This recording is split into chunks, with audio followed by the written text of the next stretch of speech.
मत्ती रचित सुवार्ता ह्याचे 8वे अध्याय 1 ते 34 वचन. येशू एका आजारी माणसाला बरे करतो. येशू डोंगरावरून खाली आला.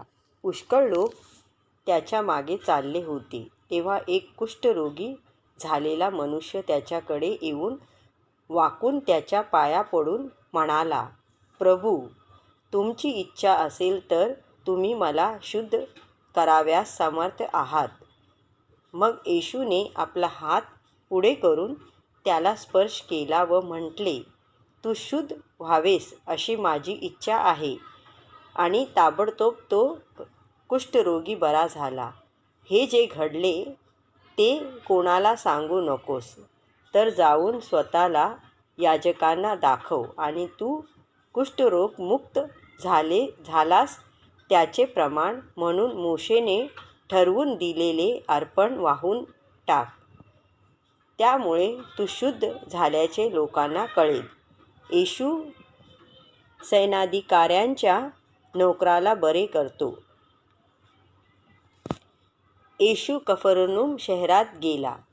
जेव्हा त्याने शहरात प्रवेश केला तेव्हा एक सैन्याधिकारी त्याच्याकडे आला आणि विनंती करू लागला की, प्रभू, माझा नोकर पक्षाघाताने खूपच त्रासलेला आहे व तो माझ्या घरात पडून आहे. येशू त्याला म्हणाला, मी येऊन त्याला बरे करीन. तेव्हा सैन्याधिकारी म्हणाला, प्रभू, आपला माझ्या घरी यावे इतकी माझी योग्यता नाही. आपण फक्त शब्द बोला म्हणजे माझा नोकर बरा होईल. कारण मी स्वतः दुसऱ्या अधिकाऱ्यांच्या हाताखाली काम करतो आणि माझ्या हाताखाली देखील अनेक शिपाई आहेत. मी एखाद्याला जा म्हणतो आणि तो जातो आणि दुसऱ्याला ये म्हटल्यावर तो येतो. मी माझ्या नोकराला अमुक कर असे सांगतो आणि तो ते करतो. येशूने जेव्हा हे ऐकले तेव्हा त्याला आश्चर्य वाटले आणि जे त्याच्या मागून चालले होते त्यांना तो म्हणाला, मी तुम्हाला खरे सांगतो, इस्रायलात इतका मोठा विश्वास असलेला एकही मनुष्य मला आढळला नाही.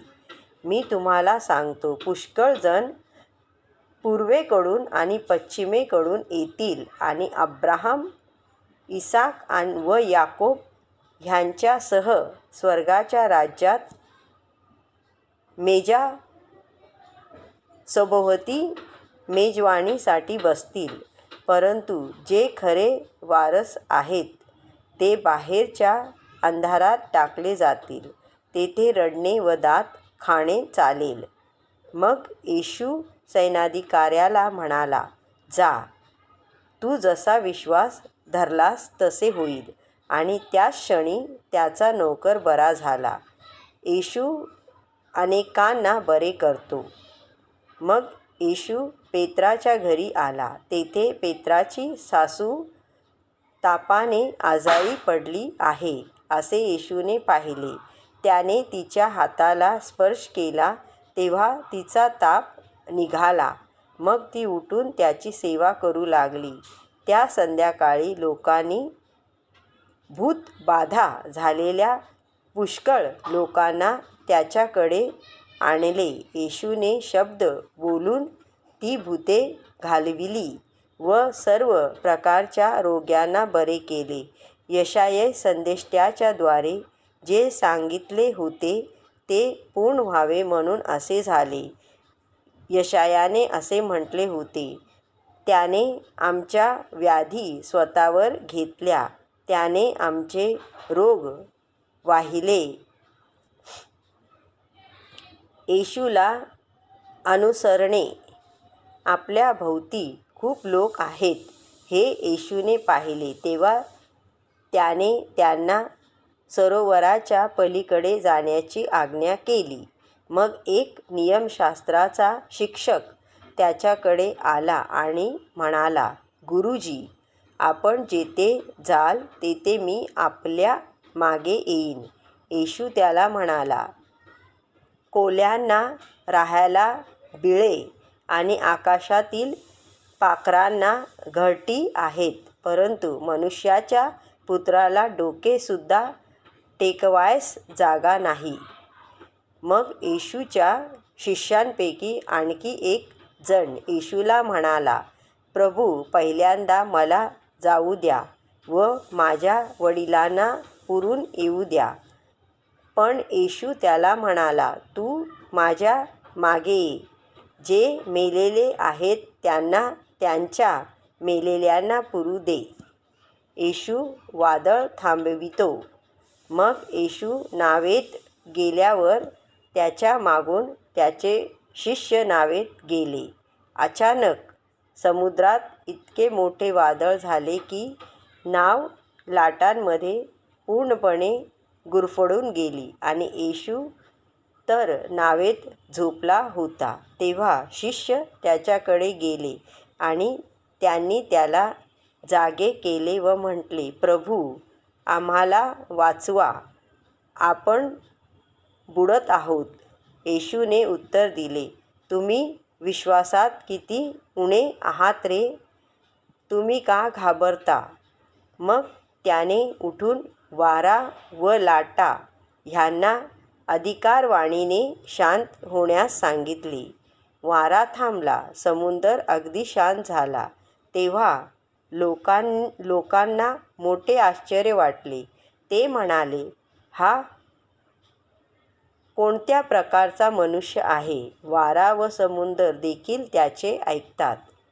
येशू 2 माणसांमधून भूते काढतो. मग येशू समुद्राच्या पलीकडे असलेल्या गर्देकराच्या देशात आला. तेव्हा 2 भूतबाधा झालेली माणसे स्मशानातून येशूकडे आली. ही माणसे स्मशानातील